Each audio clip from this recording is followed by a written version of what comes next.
Welcome to Vsb News Online for Monday, March 30th. I'm Charles Webb.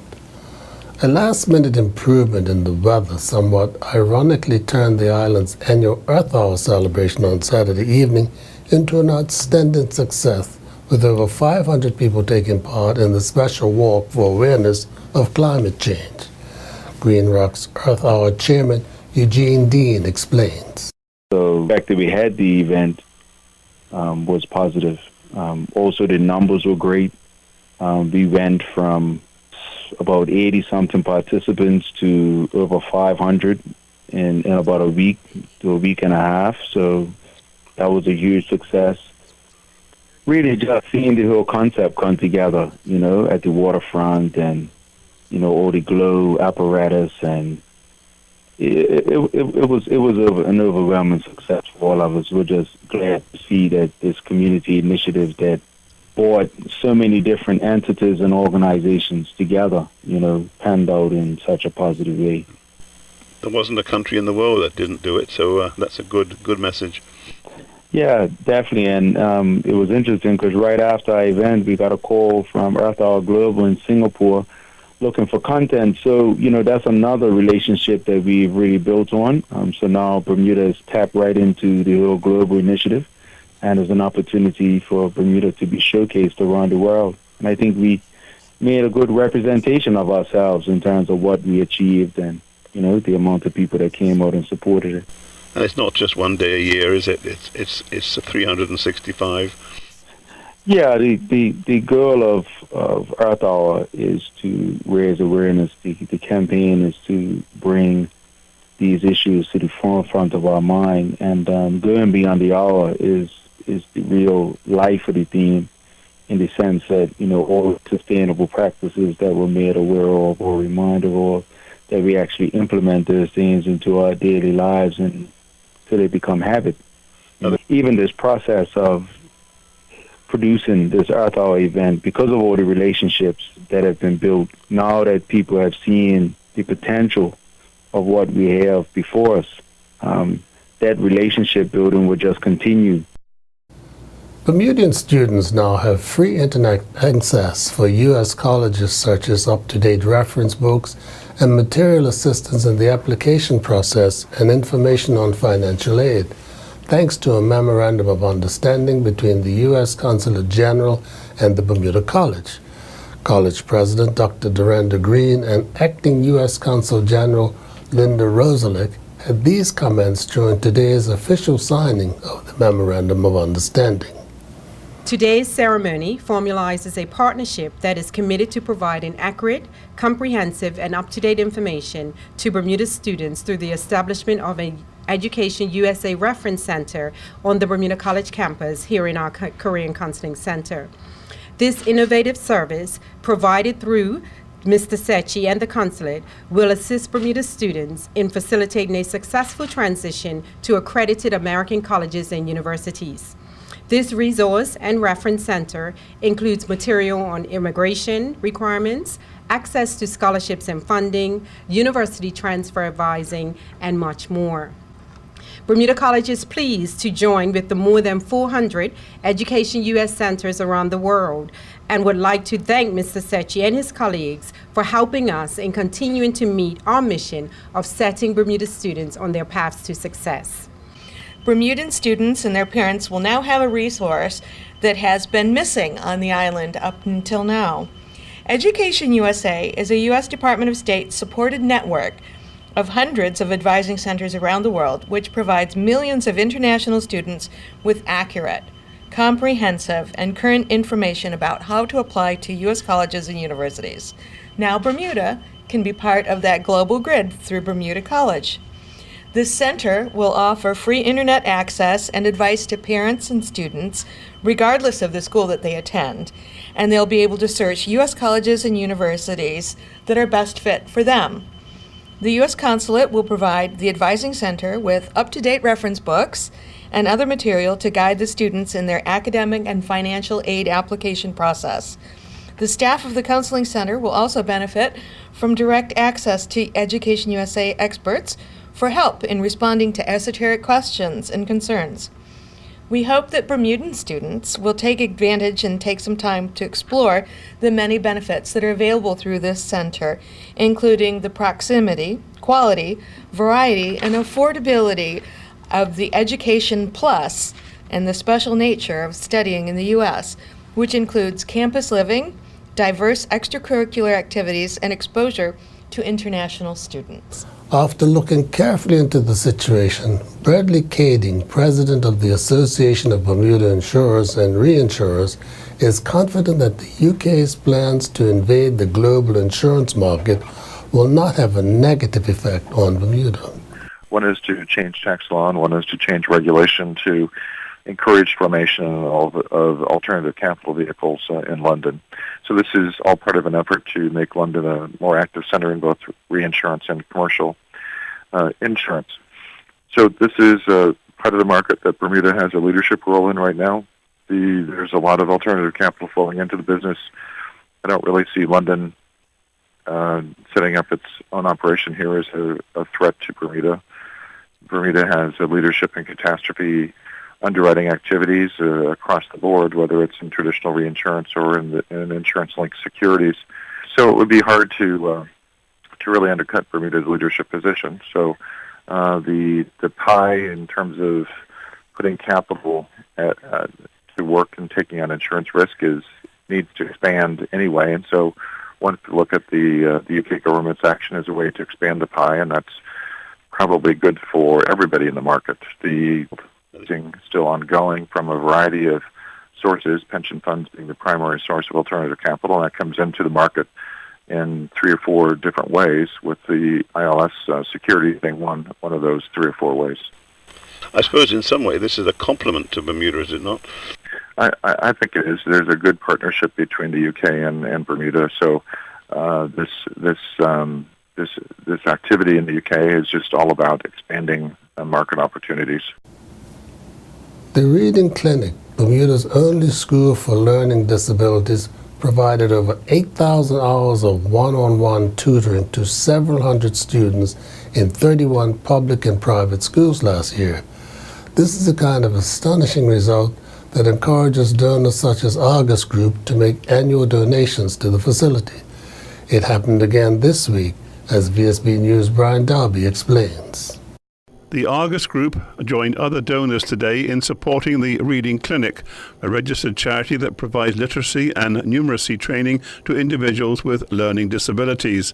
The Argus donation will go towards the core reading program that is especially designed for students who read disabilities such as dyslexia, a disorder that affects spelling and pronunciation. The program is geared towards primary school-aged children.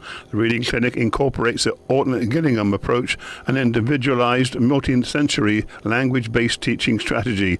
It's specifically targeted for children with learning disabilities, and one-on-one tutoring sessions are scheduled 3 times per week. On average, a student is enrolled at the Reading Clinic for 2 years.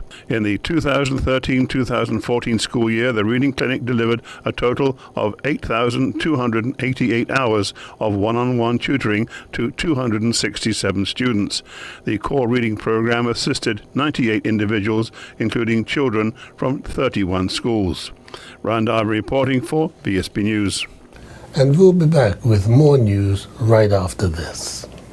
The Marketplace Food Court is you and your family's one-stop shop. Start your day at the Breakfast Bar with omelets made to order and traditional Bermuda codfish breakfast. The chefs will cook lunch and dinner to your liking. Along with the salad bar, sandwich bar, sushi bar, and fruit bar, the Marketplace Food Court is your kitchen away from home. Every day is hassle-free with nutritious meals from the Marketplace Food Court. Visit us 7 days a week. Homemade cooking, quality service, all at prices you can count on. In an effort to attract new international business from Canada, the Bermuda Business Development Agency will be presenting an hour-long webinar on how to set up a captive insurance company in Bermuda on Thursday, April 9th, aimed at Canadian firms. A first of its kind for Bermuda, it will demonstrate the unique public-private partnership that has made the island the world's largest captive domicile, and is particularly designed for CFOs and risk managers in Canada, where some progress has been made since the signing of a Canadian-based deal in 2011. This put Bermuda on equal tax footing with jurisdictions that hold tax treaties with Canada and allows certain companies to become eligible for Canadian tax benefits, including tax-free repatriation of dividends. The webinar will eventually be available for download from the website. 43 years ago, Bermuda was chosen as the right place for a group of global oil companies to set up their own insurance entity into which they could put the huge premiums needed to protect the losses that can be incurred in major oil disasters on land or sea. It proved to be an inspired idea, perfect for the unique Bermuda model, and today Oil Insurance Limited was able to report its best underwriting year in its history, while adding 2 more companies, including its first Asian energy company. Net income was $731 million, including $551 million worth of underwriting, and the board was able to declare a $400 million dividend. And now we turn to Earl Baisden with highlights from yesterday's World Cup qualifier at the National Sports Center and much more. Bermuda advanced to the next round of the 2018 Russia World Cup yesterday following their 3-0 win over the Bahamas at the National Sports Center. In front of a crowd of 40,000 plus. The Bermuda team was looking to improve on their 5-0 aggregate lead they gained in the Bahamas last week.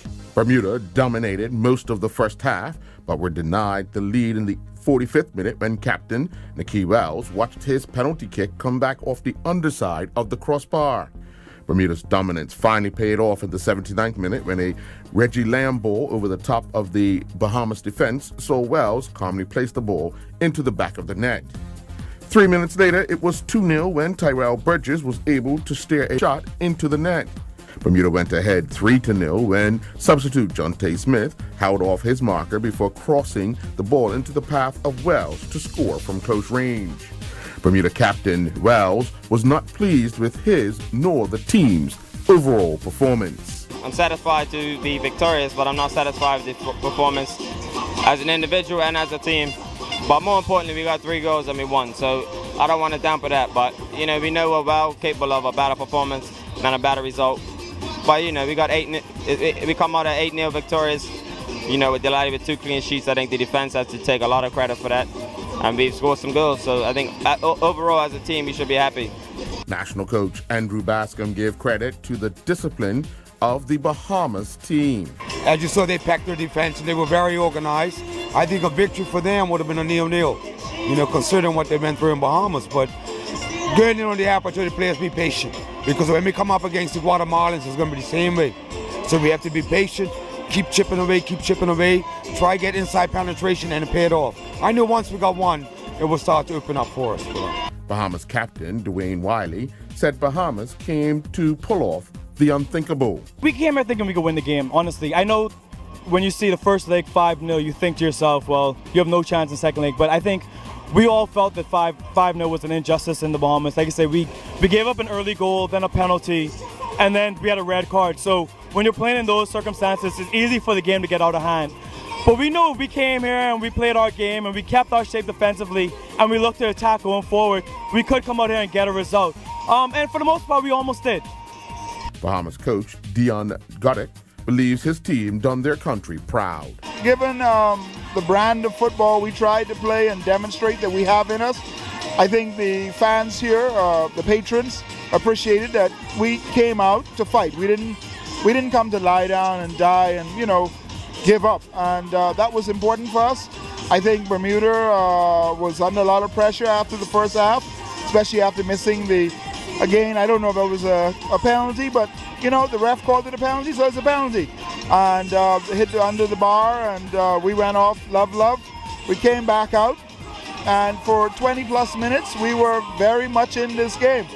Honeymooner Thomas Curtis outlasted the field at the Fairmount Southampton Turtle Hill Golf Club yesterday to capture the 2015 Grey Goose World Par 3 Championships. The 29-year-old put together rounds of 56 and 54 for a two-day total of 2 over par 110 for the championship and win the $20,000 first place prize. Recently married, Curtis, along with his wife and newborn baby daughter, are honeymooning this week in Bermuda, and he broke down the 2 days of different conditions. Well, the first day was very much the conditions were very much how I played it last year with a certain wind. I mean, it was pretty brutal out there. It must have been I think at 85 kilometers an hour at one point, so it was pretty crazy. But I knew that wind, so for me, I didn't feel too uncomfortable out there. Today, the wind was obviously down a lot, and then just from a completely different direction. The golf course played so differently. Certainly had to keep thinking, and it was definitely, there were two totally different tests, but so much fun out there. Tyler Lopes recorded a big win competing in the Velaroma Atlantic Tour 2015 International Horse Jumping event in Portugal. Lopes, riding Chiquera, finished first in the 44 competitor 1.20 meter table A against the clock with a jump off against the clock class.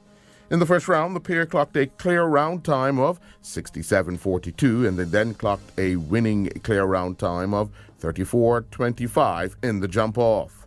The Bermuda Bicycle Association's road race season continued with the Bicycle Works Criterium around the ACE and XL buildings yesterday in Hamilton. Shannon Lawrence won the adult A category with Matthew Oliveira finishing second and Darren Glassford finishing third. Dylan Hill and Caden Hopkins raced away in the B division, and it took the final lap for Hopkins to cross the line first, with Hill finishing second and Mark Lombardi finishing in third. Veteran competitor Julia Hawley topped the women's category with Erlina Ingham in second and Tristan Naraway finished in third. The finals are set for the Salwan Island Basketball League following semifinal action inside the Cedar Bridge Academy Gymnasium on Saturday night. In the men's opening semifinal match, the Thundercats defeated the Twisters 84-82. The Court Queens will meet the Lady Hawks in the ladies' final after they defeated the Pink Panthers 24-13. In the other men's semifinal match, it was the Crossfire Ballers defeating the Rimrockers 63-53. The North American Ball Hockey Championships got underway in Philadelphia with Bermuda finding things very difficult. In their opening game, Bermuda went down 3-2 to the Caspers. They then went down 2-1 to the War Pigs before going down 5-1 in their final game. In women's field hockey action, the Ravens defeated the Bluebirds 3-0. The Longtails defeated the Canaries 3-1. I'm Earl Basden reporting for VSB Sports. Looking at the weather for Tuesday, March the 31st, and who isn't, there will be mixed sun and clouds, a few showers from late morning. Winds will be southwesterly moderate to strong, easing light to moderate at times during the night. We're expecting a high of 67 degrees and a low near 61. This weather forecast is courtesy of the Bermuda Weather Service. Well, thank you for watching VSB News Online for Monday, March the 30th. I'm Charles Webb.